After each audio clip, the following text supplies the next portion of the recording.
Bon dia, avui des del Raval de Barcelona, per parlar del nou pla de mobilitat que s'està imposant per part del govern municipal i que està provocant queixes generalitzades de comerciants, de veïns i d'entitats d'aquest barri. Per què? Perquè s'ha fet com sempre, malament, sense informació ni senyalètica, sense diàleg i sense consens. Aquesta és la manera de treballar que tenen socialistes i comuns, el màxim exponent de tot per al poble sense el poble. Perquè què diu el comerç del barri? Què diu l'eix comercial?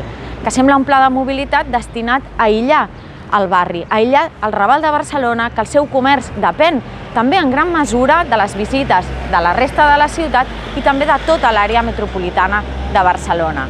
Què diuen els veïns? Els veïns estan preocupats perquè amb els canvis de direcció i amb alguns talls de carrer s'estan provocant nous punts negres, nous punts conflictius on incrementarà el risc d'accidentalitat en el barri, com pot ser Pintor Fortuny amb Àngels, Riera Baixa amb Riera Alta i el carrer del Carme i, per tant, noves zones de perill per al mateix barri. Què diuen les entitats culturals, les entitats formatives que són tan importants en aquest barri, que necessiten que hi hagi accés en vehicle privat, no només pels visitants, però també pels propis músics, pels propis artistes que treballen aquí en el barri.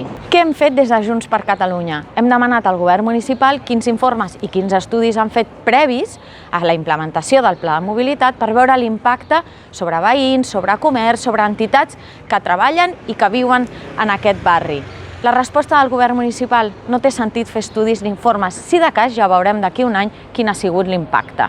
Sorprenent la manca de rigor d'aquest govern municipal. Què farem també des de Junts per Catalunya? Dilluns de la setmana vinent ens reunirem amb els veïns, ens reunirem amb les entitats, ens reunirem amb el comerç del Raval per fer un decàleg de mesures, de canvis urgents que cal fer sobre aquest pla de mobilitat. I ho farem de manera consensuada, que és l'única manera com es pot treballar. Els veïns del Raval porten massa temps demanant més neteja, més seguretat, menys pressió nocturna i més civisme en el barri. Res de tot això se'ls està donant i, en canvi, s'està imposant un pla de mobilitat que segurament generarà encara més caos.